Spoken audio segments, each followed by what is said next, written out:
Hi friends, ఈ వీడియోలో నేను ఏం చెప్పబోతున్నానంటే JWT అంటే ఏమిటి, JWT టోకెన్స్ మనం ఎక్కడెక్కడ యూజ్ చేస్తాం, దీనివల్ల రియల్ యూజ్ ఏంది అండ్ వీటి గురించి డీటెయిల్ డిస్క్రిప్షన్ చూద్దాం విత్ ప్రాక్టికల్ ఎగ్జాంపుల్. అంత అసలు JWT టోకెన్ ఎందుకు వాడాలి, అది ఏ ప్రాబ్లమ్ సాల్వ్ చేస్తుంది, అది మనకి రియల్ లైఫ్లో మన డెవలప్మెంట్లో ఏ విధంగా యూజ్ అయ్యింది. సో వాటన్నిటి గురించి అంటే A to Z JWT token information మొత్తం ఇప్పుడు ఈ వీడియోలో మనం మాట్లాడుకుందాం. సో ఫస్ట్ JWT అనేది ఒక అబ్రివేషన్ అనమాట. సో ఇది మీరు డెవలప్మెంట్లో బాగా ఉంటారు, అది కూడా సెక్యూరిటీ పర్పస్లో ఈ JWT టోకెన్స్ అనేది బాగా ఉపయోగపడతాయి. టోకెన్స్ అంటే ఏంటిది, అది ఒక సెక్యూర్ మెకానిజం అన్నమాట. టోకెన్ అంటే అదొక సెక్యూర్గా ఉండేది. సపోజ్ టోకెన్ అంటే యూనిక్గా ఐడెంటిఫై చేసేది అనుకోవచ్చు. ఇప్పుడు సపోజ్ మనం ఏదైనా హోటల్లోకి వెళ్ళి ఏదైనా ఆర్డర్ చేసుకున్నప్పుడు వాడు మనకు ఒక టోకెన్ ఇస్తాడు. ఆ టోకెన్ ఇస్తేనే మనకి ఆ కరస్పాండింగ్ ఫుడ్ కానీ ఆ క్వాంటిటీ కానీ ఇస్తారు అనమాట. ఇక్కడ కూడా అంతే, మన సాఫ్ట్వేర్లో కూడా ఈ JWT టోకెన్స్ అంటే ఏంటంటే ఇది ఒక సెక్యూర్ ఒక కీ అనమాట. అక్కడ మనకి స్లిప్ ఇస్తారు, ఇక్కడ మనకు ఒక కీ వస్తుంది. ఎగ్జాంపుల్కి ఇది అనుకోండి, ఇదే ఒక కీ అనమాట. సో ఈ కీని యూజ్ చేసుకొని మనం బ్యాక్ ఎండ్లోకి ఎంట్రీ అవ్వచ్చు అనమాట. ఒకవేళ ఈ కీ యూజ్ చేసుకోకుండా ఈ కీ యూజ్ చేయకపోతే మనం బ్యాక్ ఎండ్లో అలౌ చేయలేదు. అదే అనమాట JWT టోకెన్ అంటే. టోకెన్ అని ఉంది కాబట్టి అది అబ్రివేషన్, దాని గురించి మాట్లాడదాం. సో JWT స్టాండ్స్ ఫర్ ఏంటంటే J అంటే JSON, W అంటే వెబ్, T అంటే టోకెన్. JSON వెబ్ టోకెన్ అనమాట JWT అంటే. సో ఇది అబ్రివేషన్ అనమాట. ఇక్కడ మనం it is a way to securely transmit information between the parties as a JSON object. So information అంటే ఇప్పుడు సపోజ్ నేను ఒక మొబైల్ అప్లికేషన్ నుంచి ఒక బ్యాక్ ఎండ్కి నేను ఒక రిక్వెస్ట్ పంపిస్తే అప్పుడు బ్యాక్ ఎండ్లో వీళ్ళు పంపించిన టోకెన్ కరెక్టా కాదా అని చెక్ చేసుకున్న తర్వాత మనకి ఇస్తారనమాట. ఈ టోకెన్ ఎవరు జనరేట్ చేస్తారంటే బ్యాక్ ఎండ్ వాళ్ళు జనరేట్ చేస్తారనమాట. ఏదో మనం లాగిన్ అయ్యేటప్పుడు కానీ సైన్ అప్ అయ్యేటప్పుడు కానీ మనకి వాళ్ళు ఒక టోకెన్ ఇస్తారనమాట. సో అప్పుడు వ్యాలిడ్ అయితే మనకి లాగిన్లో సైన్అప్లోనే కదా తెలిసేది వీడు ఆథరైజ్డ్ యూజర్ అని. సో ఆ కేసులో మనకి ఒక టోకెన్ ఇస్తారు. ఆ టోకెన్ యూజ్ చేసుకొని తర్వాత అప్లికేషన్ లోపలికి వెళ్ళిన తర్వాత చాటింగ్ చేయాలన్నా లైక్ అప్లికేషన్ ఫంక్షనాలిటీని బట్టి అప్లికేషన్ లోపలికి వెళ్ళిన తర్వాత ఏ ఒక్క యాక్టివిటీ చేయాలన్నా ఖచ్చితంగా వీళ్ళు ఎప్పుడైతే మన లాగిన్లో కానీ సైన్అప్లో కానీ మనకు ఒక టోకెన్ వస్తుందో ఆ టోకెన్ పంపాలన్నమాట. ఆ టోకెన్ని బ్యాక్ ఎండ్ వ్యాలిడేట్ చేసుకుని ఓకే ఇది కరెక్ట్ టోకెన్, ఇది మనం జనరేట్ చేసిన టోకెనే అని చెప్తుంది. ఒకవేళ ఈ ప్రాసెస్ ఇలా లేదంటే ప్రతి ఒక్కరికి మన ఎండ్ పాయింట్ దొరికిందంటే ఎవరైనా మన సర్వర్కి రిక్వెస్ట్లు పంపగలుగుతారనమాట. అలా కాకుండా ఉండడానికి కోసమే మనం ఈ టోకెన్స్ వాడతాం. ఇది అనేది ఇంకొక ఐడి కార్డ్ లెక్క అనుకోవచ్చు అనమాట. సపోజ్ ఇది మన బ్యాక్ ఎండ్ సర్వర్లోకి రావాలి. మన బ్యాక్ ఎండ్ ఇప్పుడు సపోజ్ మనం APIs డెవలప్ చేస్తాం. సపోజ్ నేను ఒక API డెవలప్ చేశాను, API/user/id = 123 అని ఒక API డెవలప్ చేశాను. సో ఈ API హిట్ చేయగానే నా సర్వర్లోకి రిక్వెస్ట్ వస్తుంది. సో ఈ రిక్వెస్ట్ వచ్చినప్పుడు ఎవరైనా ఇప్పుడు సపోజ్ నా ఎండ్ పాయింట్ మీకు తెలిసిందంటే మీరు కూడా దీన్ని యాక్సెస్ చేసుకోవచ్చు అనమాట, యూజర్ ఐడిని. కానీ అప్పుడు మనకి హ్యాకర్స్ కానీ వేరే వాళ్ళు ఉంటారు కదా, వాళ్ళందరూ కూడా మనకి రిసోర్స్ని మనం యాక్సెస్ చేసుకుంటారు. సో నాకు అలా వద్దు. సో నేను దీన్ని సెక్యూర్ చేయాలనుకున్నాను. అప్పుడు ఈ APIతో పాటు నేను హెడర్స్లో ఒక టోకెన్ లాంటిది పంపిస్తాను అనమాట. ఒక టోకెన్ కూడా యాడ్ చేసి పంపిస్తా. ఆ టోకెన్ ఈ JWT టోకెన్ అనమాట. ఎప్పుడైతే మనకి సర్వర్ ఈ రిక్వెస్ట్ వస్తుందో ఫస్ట్ ఏం చేస్తుందంటే ఈ రిక్వెస్ట్ని ప్రాసెస్ చేసేది కన్నా ముందు ఈ టోకెన్ని వ్యాలిడేట్ చేసుకుంటుంది. ఓకే ఇది మనం అసలు జనరేట్ చేసిన టోకెనా కాదా. సో అప్పుడు ఇది వ్యాలిడేట్ చేసుకున్న తర్వాత మాత్రమే మనకి ఈ పర్టిక్యులర్ రిక్వెస్ట్ అనేది ప్రాసెస్ చేసి డేటా ఇస్తుంది అనమాట. సో ఈ విధంగా మనం దీన్ని ఒక ఐడి కార్డ్ అనుకోవచ్చు. సపోజ్ మనకు ఆ కంపెనీ వాళ్ళు ఐడి కార్డు ఇస్తారు. ఐడి కార్డు లేకుండా మనం ఆ కంపెనీలోకి రాలేమన్నమాట. సో అందుకోసమనే ఈ టోకెన్ అనేది కూడా ఇంపార్టెంట్. అట్లే వీటికి ఎక్స్పైరీ కూడా ఉంటుంది అనమాట. ఇన్ని డేస్లో ఎక్స్పైర్ అయ్యిద్ది, ఇంత టైంలో ఎక్స్పైర్ అయ్యిద్దు అని అది కూడా ఉంటుంది. సో అది కూడా మనం చూసుకోవాలన్నమాట. సో ఇదనమాట బ్రీఫ్గా. ఇప్పుడు చూద్దాం ప్రాక్టికల్గా. చూద్దాం. ఇది వచ్చేసి బ్రీఫ్ అనమాట. మనకి ఆడుకొని ఒక ఐడి కార్డ్ లెక్క మన బ్యాక్ ఎండ్ సర్వర్ APIని యాక్సెస్ చేయాలంటే ఖచ్చితంగా టోకెన్ ఉండదు. ఆ టోకెన్ కూడా మన బ్యాక్ ఎండ్ ఇచ్చిన వాళ్ళే ఉండాలి. ఇప్పుడు మన బ్యాక్ ఎండ్ దానికి మన సర్వర్కి వేరే వాళ్ళు ఇస్తే అది చెల్లదు అనమాట. ఎందుకంటే ఇక్కడ ఒక యాప్ సీక్రెట్ అని ఒకటి ఉంటుంది. సో ఆ యాప్ సీక్రెట్ని యూజ్ చేసుకొని ఇప్పుడు యాప్ సీక్రెట్ అని ఒకటి ఉంటుంది. సో యాప్ సీక్రెట్ని యూజ్ చేసుకున్నాం అనమాట. యాప్ సీక్రెట్ని యూజ్ చేసుకొని మనం ఈ టోకెన్ని జనరేట్ చేస్తాం. సపోజ్ యాప్ సీక్రెట్ అనేది కూడా ఒక ర్యాండమ్ కీ అనమాట. సో ఇట్లా ఒక ర్యాండమ్ కీ ఉందనుకోండి. ఈ విధంగా ఒక ర్యాండమ్ కీ ఉందంటే ఈ ర్యాండమ్ కీ యూజ్ చేసుకొని ఈ కీ జనరేట్ చేస్తాం అనమాట. సో జనరేట్ చేసి లాగిన్ అప్పుడు సపోజ్ లాగిన్ అప్పుడు లాగిన్ అయ్యేటప్పుడు నేను ఒక టోకెన్ జనరేట్ చేస్తాను అనమాట. Generate token using this app secret. ఈ యాప్ సీక్రెట్ని యూజ్ చేసుకొని మనకి JWTలో ఒక మెథడ్ ఉంటుంది అనమాట. ఆ మెథడ్లో మనం ఈ టోకెన్ని జనరేట్ చేస్తాం ఈ యాప్ సీక్రెట్ని యూజ్ చేసుకొని. తర్వాత ఎప్పుడైతే మనకి యూజర్ రిక్వెస్ట్ చేస్తాడో అప్పుడు మనకి టోకెన్ పంపిస్తారు కదా, అప్పుడు ఈ టోకెన్ మనం వ్యాలిడేట్ చేసుకున్నాం అనమాట. టోకెన్ వ్యాలిడేట్ చేస్తాం. ఈ టోకెన్ అనేది ఈ యాప్ సీక్రెట్ నుంచి వచ్చిందా, ఈ యాప్ సీక్రెట్ నుంచి వచ్చిందా లేదా అని మనం ఈ టోకెన్ని వ్యాలిడేట్ విత్ యాప్ సీక్రెట్. మనకి ఈ టోకెన్ నుంచి వచ్చిందా ఈ టోకెన్ అనేది ఇప్పుడు సపోజ్ మనం ఇక్కడ మాట్లాడుకున్నాం కదా, బ్యాక్ ఎండ్ వాళ్ళు మనకి రిక్వెస్ట్ పంపిస్తారని. ఇక్కడ మనకి టోకెన్ని మనకి బ్యాక్ ఎండ్ వ్యాలిడేట్ చేస్తుంది అన్నాం కదా, అప్పుడు ఏం చేస్తామంటే మనం ఈ టోకెన్ని మన దగ్గర ఉన్న మన దాంతో వ్యాలిడేట్ చేస్తాం అనమాట. ఈ సీక్రెట్తో వ్యాలిడేట్ చేస్తాం ఈ స్టెప్లో. సో వ్యాలిడేట్ చేసి ఆ మెసేజ్ మనకి ట్రూ వస్తే మాత్రమే అప్పుడు మనకి కరెక్ట్ అనమాట. అలా కాకుండా వేరేది ఏమైనా వస్తే మనం కన్సిడర్ చేయం. ఈ సీక్రెట్ని కూడా మనం చాలా మన కాన్ఫిడెన్షియల్గా ఉండాలన్నమాట. ఈ సీక్రెట్ని కూడా బయట ఎవరికి డిస్క్లోజ్ చేయకూడదు, ఎందుకంటే ఈ సీక్రెట్ తెలిస్తే వాళ్ళు ఈజీగా జనరేట్ చేసుకుంటారు. అందుకే దీన్ని గిట్హబ్లో కానీ మనం ఎక్కడ పెట్టకూడదు, ఇది ఎప్పుడు మన లోకల్లోనే ఉండాలన్నమాట. సో ఇదన్నమాట ప్రాసెస్. ప్రతి ఒక్క టోకెన్ని జనరేట్ చేయడానికి యాప్ సీక్రెట్ వాడతాం. ఆ జనరేట్ చేసిన టోకెన్ మళ్ళీ వ్యాలిడేట్ చేయాలన్నా కానీ మనకి మెథడ్ ఒకటి ఉంటుంది అనమాట, JWT.verify అని. దానికి మనం ఈ టోకెన్ అని ఇది ఇస్తే సరిపోయింది. అది కూడా నేను ప్రాక్టికల్గా చూపిస్తాను. ఈ రెండు ఇస్తే సరిపోయింది అనమాట. దీన్ని బట్టి మనం వ్యాలిడేట్ చేసుకుంటాం. కరెక్ట్గా కాదే అంటే అలో చేస్తాం, లేకపోతే లేదు. ఇదనమాట JWT టోకెన్ గురించి. ఇప్పుడు JWT టోకెన్లో మొత్తం మనకి 3 పార్ట్స్ ఉంటాయి. ఇక్కడ మీరు టోకెన్ చూస్తే, సో దీనికన్నా ముందు నేను ఇంకా కలర్ఫుల్గా చూపిస్తాను. సో దానికోసం మనకి ఒక వెబ్సైట్ ఉందన్నమాట, అఫీషియల్ JWT.io సంథింగ్ ఉంటుంది, JWT.io. సో ఈ JWT.ioలోకి వస్తే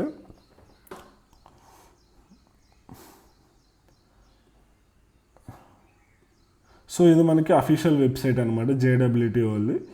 సో ఇక్కడ దీంట్లో ఏం లేదు, ఇక్కడ ఓకే ఇక్కడ మనకి JWTని ఇక్కడ మనకి చూసారా, ఇది యాక్చువల్గా మన టోకెన్ అనమాట. Paste token here. సో ఇక్కడ ఇది టోకెన్. ఒకవేళ మీ కాడ ఏదైనా టోకెన్ ఉన్నా ఆ టోకెన్ ఇక్కడ ప్రింట్ చేసుకోవచ్చు. ఇక్కడ ప్రింట్ చేస్తే అది ఆటోమేటిక్గా ఇన్ఫర్మేషన్ చూపించింది అనమాట. అది ఎప్పుడు క్రియేట్ అయింది, ఏంది, దాని ఎక్స్పైరీ డేట్ ఏంది, సో వాటన్నింటి మనం ఇక్కడ చూపిస్తుంది అనమాట. సో ఈ JWT టోకెన్ అనేది ఇక్కడ మీరు చూస్తే 3 కలర్స్ ఉన్నాయి కదా, red, purple and blue, light blue, sky blue. ఇక్కడ 3 కలర్స్ ఉన్నాయి కదా, ఒక్కొక్క కలర్ ఒక్కొక్కటి డిపిక్ట్ చేస్తుంది అనమాట. ఇక్కడ మనకి JWT టోకెన్లో మొత్తం 3 ఉంటాయి. ఇక్కడ మీరు చూడొచ్చు. మీ దగ్గర ఏదైనా టోకెన్ ఉంటే ఆ టోకెన్ మీరు ఇక్కడ యాడ్ చేస్తారంటే అక్కడ మనకి ఈ 3 డేటాని చూపిస్తుంది అనమాట. ఈ డేటా ఇది తప్ప ఈ 2 చూపిస్తుంది. ఇప్పుడు ఇక్కడ ఈ రెడ్ కలర్లో వచ్చేసి ఏంటంటే హెడర్స్ అనమాట. హెడర్స్ అంటే ఇప్పుడు మన JWT ఇది మొత్తం డేటా అంతా JSON ఆ వెబ్ టోకెన్ ఎందుకు అన్నారంటే ఇక్కడ మనకి డేటా మొత్తం JSON ఫార్మాట్లో ఉంటుంది, అందుకోసమే దీన్ని JSON అంటారు అనమాట. అంటే దీన్ని మోస్ట్లీ వెబ్లోనే వాడతారు, ఎందుకంటే ఫ్రంట్ ఎండ్ సైడ్ మనకు అవసరం లేదు ఇది. సో వెబ్ రిసోర్స్ని ప్రొటెక్ట్ చేయడానికే ఇదే స్టార్ట్ చేశారనమాట. సో అందుకోసమనే మోస్ట్లీ మనం వెబ్లోనే వాడదాం, అందుకోసం దీన్ని వెబ్ అని అన్నారు. JSON web token. ఇక్కడ వచ్చేసి ఇక్కడ మనకి హెడర్స్లో వచ్చేసి ఇక్కడ మనకి 2 థింగ్స్ ఉంటాయి అనమాట. లైక్ ఏం అలగాడిదిన వాడు, ఎందుకంటే మనం ఈ ఇక్కడ డిఫరెంట్ మనకు ఉన్న RS-2512 ES PS అని ఇక్కడ మనకి డిఫరెంట్ ఎన్క్రిప్షన్స్ ఉన్నాయి అనమాట. సో ఈ అల్గారిథమ్స్ని యూజ్ చేసుకొని మనం జనరేట్ చేసుకోవచ్చు అనమాట టోకెన్ని. సో అందుకోసమని మనకి ఇక్కడ చాలా ఉన్నాయి. సో ఇక్కడ మనం డిసైడ్ చేసుకోవచ్చు మనం దేన్ని యూజ్ చేసుకొని చేస్తున్నామని ఆ ఇన్ఫర్మేషన్ ఇస్తుంది. అట్లేదు ఇది టైప్ ఆఫ్ టోకెన్, ఇది మనకి JWT టోకెన్ అనమాట. సో ఈ విధంగా మనకి ఏ టైప్ టోకెన్ అని హెడర్స్లో ఉంటుంది అనమాట. హెడర్స్లో మనం ఇంకేదైనా డేటా కావాలనుకుంటే మనం జనరేట్ చేసుకునేటప్పుడు కూడా మనం ఈ మాన్యువల్గా పెట్టుకోవచ్చు అనమాట. నెక్స్ట్ వచ్చేసి పేలోడ్ అనమాట. ఈ పర్పుల్ కలర్లో ఉన్నది ఏంటంటే పేలోడ్ అనమాట. ఈ పేలోడ్లో మనం ఏదైనా డేటా లైక్ యూజర్ ఐడి కానీ నేమ్ని వాటిని స్టోర్ చేసుకోవచ్చు. సో ఎప్పుడైతే మనం యూజర్ ఐడిని స్టోర్ చేసుకోవాలన్నమాట. ఎందుకంటే మనం మోస్ట్లీ మన టోకెన్ నుంచే డేటాని గెట్ చేసుకున్నాం అనమాట. యూజర్ పంపించేది తీసుకోకూడదు. ఎందుకంటే ఈ విధంగా మనం యూజర్ పంపించింది అనుకో, ఒకవేళ ఎవరైనా స్క్రిప్ట్ కానీ ఎవరైనా హ్యాకర్స్ కానీ ఇక్కడ ర్యాండమ్గా నెంబర్స్ పెట్టి ట్రై చేస్తుంటారు అనమాట. సో ఇట్లా ర్యాండమ్ నెంబర్స్ పెట్టి ట్రై చేస్తుంటారు. అందుకోసమనే మన యూజర్ ఐడీస్ ఈ యూజర్ ఐడి ఓకే. ఇలా కాకుండా మనకి కరెంట్ యూజర్ ఐడి తీసుకోవాలనుకుంటే మనకి ఈ విధంగా ఇప్పుడు సపోజ్ నా ప్రొఫైల్ ఉంది, సపోజ్ API/profile అని ఒక రౌట్ ఉంది అనుకోండి. సో దీనికి నాకు ఇది నా డేటా అనమాట, సపోజ్ మై ప్రొఫైల్. సో దీనికి వచ్చేసి మనకి ఈ కరెంట్ లాగిన్ అయిన యూజర్ ఐడి తీసుకోవాలి. సో ఆ యూజర్ ఐడిని ఏంటంటే మనం టోకెన్ నుంచి తీసుకుంటాం అనమాట. సో టోకెన్ నుంచి తీసుకోవడం అనేది ఇది ఏంటంటే సెక్యూర్ అనమాట. అలా కాకుండా మనం ఇక్కడ మాన్యువల్గా తీసుకుంటే ఏంటంటే అప్పుడు హ్యాకర్స్ డిఫరెంట్ ఐడీస్ని పెట్టి డిఫరెంట్ ప్రొఫైల్ని యాక్సెస్ చేసుకోండి. సపోజ్ ఆధార్ కార్డు ఉంది, ఆధార్ కార్డులో మనం ఇట్లా డైరెక్ట్గా పెట్టేసి వాడు డిఫరెంట్ ఆధార్ కార్డుని, ఇప్పుడు సపోజ్ ఇక్కడ నేను యూజర్ ఐడి హార్డ్ కోడ్ చేసి పెడితే వాడు డిఫరెంట్ ఆధార్ కార్డ్ నెంబర్లు ఎంటర్ చేసి డేటాని మొత్తం గెట్ చేసుకుంటాడు. అలా కాకుండా నేను టోకెన్ నుంచి యూజర్ ఐడి తీసుకున్నా అంటే అప్పుడు ఏంటంటే మనకి సెక్యూర్గా ఉంటుంది అనమాట. ఎందుకంటే టోకెన్ వాళ్ళు మ్యానిపులేట్ చేయలేరు. టోకెన్ ఒకవేళ ఇందులో మనకి డేటా లేకపోతే మనకి ఆటోమేటిక్గా ఎర్రర్ త్రో చేస్తుంది. అందుకోసమనే టోకెన్లో నుంచి డేటా తీసుకుంటే ఇక్కడ మన ఎక్స్పైరీ కూడా పెట్టుకున్నాం అనమాట. ప్రతి ఒక్క టోకెన్కి ఎక్స్పైరీ కూడా ఉంటుంది.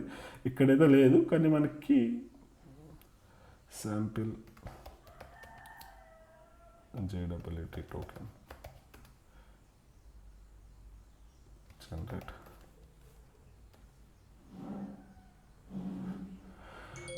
నేను ఒక టోకెన్ జనరేట్ చేస్తే మీకు కూడా క్లియర్ ఐడియా వస్తుంది. ఇప్పుడు సపోజ్ ఇక్కడ నేను ఇక్కడ కొంచెం డేటా పెట్టా. సో డేటా పెట్టేసి దీనికి ఎక్స్పైరేషన్ కూడా పెట్టా. ఎక్స్పైరేషన్ రేపు 31st పెడతా. సో ఇది నా డేటా అనమాట. ఇది పేలోడ్ ఇంపార్టెంట్. తర్వాత మనం ఏ టైప్ ఆఫ్ వాడుకున్నామంటే ఇది మన ఇష్టం. తర్వాత నేను ఒక JWT టోకెన్ క్రియేట్ చేశాను. సో ఇది నేను క్రియేట్ చేసిన JWT టోకెన్ అనమాట.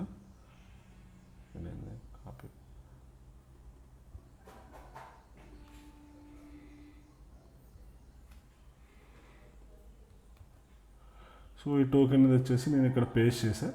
సో ఇక్కడ మీరు చూసారా, ఈ టోకెన్ నేను తీసుకొచ్చి ఇక్కడ పేస్ట్ చేయగానే నాకు ఈ డేటా మొత్తం చూపిస్తుంది అనమాట, ఏ డేటా ఏందని. ఇక్కడ చూడవచ్చు మీకు ఎప్పుడు ఎక్స్పైర్ అవుతుంది, ఏ రోల్స్ ఏంది. ఇక్కడ నేను కొంచెం డేటా ఇచ్చా కదా. సో ఇక్కడ నేను ఇచ్చిన డేటాని ఇక్కడ మీకు యాస్టీస్గా చూపిస్తుంది. హెడర్స్ ఏమో ఇది JWT టోకెన్, ఇది పేలోడ్ ఏమో ఇక్కడ మనం పేలోడ్ ఇచ్చాం కదా. సో ఈ పేలోడ్ ఇందులో మనకి EXP అని ఒకటి ఉంటుంది అనమాట. సో ఈ టోకెన్ అనేది ఈ డే ఎక్స్పైర్ అయిపోయింది. ఇదేమో మనకి టైం స్టాంప్లో ఉంది. సో ఈ డే ఇప్పుడు ఈ జూలై 31st అంటే మండే రోజు ఈ టోకెన్ ఎక్స్పైర్ అవుతుంది అనమాట. ఈ ఎక్స్పైరీ డేట్ అనేది మనం ఎప్పుడైనా పెట్టుకోవచ్చు. ఎందుకంటే కొంతమంది టోకెన్ ఎక్స్పైరీ పెట్టుకుని తర్వాత మళ్ళీ రీఫ్రెష్ టోకెన్ యూజ్ చేసుకుని మళ్ళీ యాక్సెస్ టోకెన్ని జనరేట్ చేస్తారనమాట. అందుకోసమనే మనం దీన్ని వాడతాం. ఐటీ అంటే మనకి ఎవరు ఇష్యూ చేశారని, ఇష్యూ డేట్ ఏ టైంకి మనకి ఇష్యూ చేశారని మనకి ఇది చెప్తుంది అనమాట. ఇది పేలోడ్. తర్వాత verify signature. So verify signature అనేది ఏంటంటే మనం ఇందాక చెప్పాం కదా, ఒక యాప్ సీక్రెట్ని ఇక్కడ మనం ఏదైనా ఒక సీక్రెట్ని ఇచ్చుకొని, ఒక ర్యాండమ్ సీక్రెట్ని ఇచ్చుకొని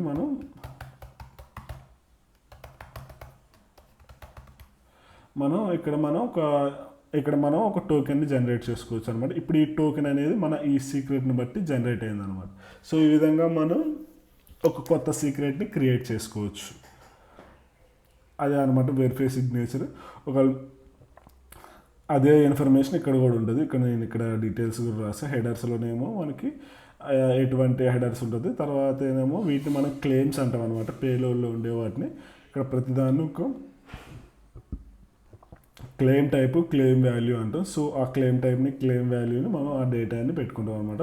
next come to payload. You would like to add the body ID card contains the claims. If you want to share like your ID or some permission, this information is encoded and encrypted. మనం బేసిక్గా ఎప్పుడైతే కోడ్ని చేస్తామో అప్పుడు మనం చేసుకుంటాం అనమాట. తర్వాత సిగ్నేచర్ అంటే మనం మాట్లాడుకున్నాం కదా, మనకి ఇక్కడ ఒక సీక్రెట్ కీ ఉంటుంది. సో సీక్రెట్ కీ యూజ్ చేసుకుని, ఇది ఓన్లీ సీక్రెట్ కీ అనేది సర్వరే తెలిసింది, ఇంకెవ్వరికీ తెలియదు. సో మన సర్వర్ మాత్రమే తెలిసింది. సో దాన్ని యూజ్ చేసుకొని మనం ఇది వచ్చే వాటిని కరెక్టా కాదా అని చెక్ చేసుకుంటాం అనమాట. సో ఇదనమాట మనకి JWT టోకెన్ అంటే ఇక్కడ మనకి ప్యాకేజెస్ ఉంటాయి అన్నమాట NodeJSలో. సో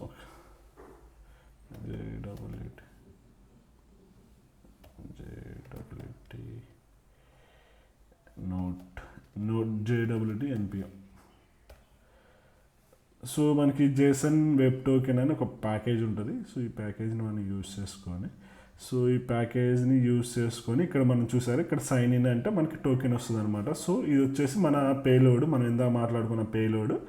ఇక్కడ ఇది మళ్ళీ ఇది వచ్చేసి మనకి పేలోడ్లో మనం యాప్ సీక్రెట్ యూజ్ చేసాం కదా అదనమాట. ఈ సైన్ ఇన్ అనే మెథడ్ ఏం చేస్తుందంటే మనకి ఒక టోకెన్ జనరేట్ చేస్తుంది. మన యాక్సెస్ కోడ్ని బట్టి ఇక్కడ మనం ఇచ్చే క్లెయిమ్ని బట్టి మనకు ఒక టోకెన్ని జనరేట్ చేస్తుంది అనమాట. ఇది టోకెన్ జనరేషన్. ఇక్కడ మనం ఏదైనా మీరు సపరేట్ ఎన్క్రిప్షన్ వాడాలనుకుంటే వాడుకోవచ్చు. బై డిఫాల్ట్గా లేకపోతే వాళ్ళు హెచ్మ్యాక్ SHA-256 తీసుకుంటారు. సో ఇది వచ్చేసి సైన్ ఇన్ చేయడానికి. తర్వాత దీన్ని వెరిఫై చేయడానికి ఎట్లా అంటే ఇక్కడ ఎక్స్పైరీ కావాలనుకుంటే ఇక్కడ చూసుకోరు. ఇక్కడ మన విధంగా ఇక్కడ ఎక్స్పైరీ ఇన్ అని మనం ఇచ్చుకోవచ్చు, ఎన్ని రోజులు ఎక్స్పైర్ కావాలని. మామూలుగా అయితే ఎక్స్పైరీ పెట్టుకోవాలి. తర్వాత వెరిఫై చేసేటప్పుడు కూడా 7 months ఇందాక పైన మనం జనరేట్ చేసాం కదా ఆ టోకెన్కి మన యాప్ సీక్రెట్ ఇచ్చి దాన్ని ఇక్కడ మనం వెరిఫై చేసుకుంటాం అనమాట. ఒకవేళ ఈ మెథడ్ ఏదైనా ఎక్సెప్షన్ త్రో చేస్తే అది ఇన్వాలిడ్, ఎక్సెప్షన్ త్రో చేయలేదంటే అది మనకి వ్యాలిడ్ డేటా అనమాట. ఇక్కడ మనం చూసుకోవచ్చు, ఇక్కడ వెరిఫై చేస్తుండు. ఏదైనా మనకి ఎక్సెప్షన్ వచ్చిందంటే అది ఇన్వాలిడ్, ఎక్సెప్షన్ రాలేదంటే అది మనకి కరెక్ట్ అనమాట. ఇక్కడ ఈ విధంగా మనం ఇక్కడ చూసుకోవచ్చు, రాంగ్ సీక్రెట్ ఇచ్చి ట్రై చేసుకోవచ్చు అనమాట. ఇదే అనమాట వెరిఫై. ఒకవేళ మీకు ఏదైనా అందులోంచి డేటా కావాలనుకుంటే మనం డేటా డీకోడ్ చేసుకోవచ్చు. డీకోడ్ చేసుకొని ఇక్కడ మనం డేటాని ఒకవేళ మీకు అది సక్సెస్ఫుల్గా అయితే మనకి దానికి డీకోడ్ చేసుకోవచ్చు అనమాట. ఇక్కడ మనకి సక్సెస్ఫుల్గా వెరిఫై అయితే ఇక్కడ మనం ఇందులో ఇక్కడ పైన 4 ఇచ్చాం కదా ఆ ఇన్ఫర్మేషన్ మనం ఇక్కడ కింద గెట్ చేసుకోవచ్చు అనమాట. ఇక్కడ మనం 4 బార్ అని ఇచ్చాం కదా. సో అదే విధంగా ఇక్కడ కూడా మనం ఒకసారి టోకెన్ అథెంటికేషన్ సక్సెస్ఫుల్ అయితే మనం దాన్ని ఈ విధంగా మనం వెరిఫై చేసుకోవచ్చు అనమాట. అది ఇప్పుడు ఒకసారి ఇమేజ్తో చూద్దాం. ఇమేజ్ నేనైతే ప్రిపేర్ చేయలేదు, ఏదో ఒకటి గూగుల్లో కొట్టి చూద్దాం.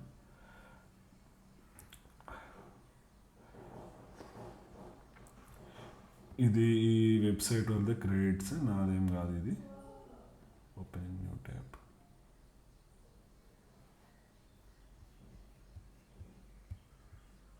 ఇక్కడ మీరు చూస్తే మన బ్రౌజర్ కానీ బ్రౌజర్ అంటే మన యూజర్ ఫ్రంట్ ఎండ్ కానీ ఏదైనా ఏపీఐస్ని యూజ్ చేసి ఈవెన్ పోస్ట్ మ్యాన్లో ఉంచి మనం రిక్వెస్ట్ చేస్తున్నా కానీ దాన్ని మనం క్లయింట్ అంటాం, దీన్ని సర్వర్ అంటాం. సపోజ్ ఇక్కడ నేను ఫస్ట్ లాగిన్ అయ్యా. So login with user name password login అయితే మనకి మన సర్వర్ ఒక JWT టోకెన్ క్రియేట్ చేస్తుంది అనమాట. బ్యాక్ ఎండ్లో క్రియేట్ చేసుకో. ఈ JWT టోకెన్ ఎప్పుడు బ్యాక్ ఎండ్లో జరిగింది. ఒక సీక్రెట్తో వాళ్ళకు JWT టోకెన్ క్రియేట్ చేశారు.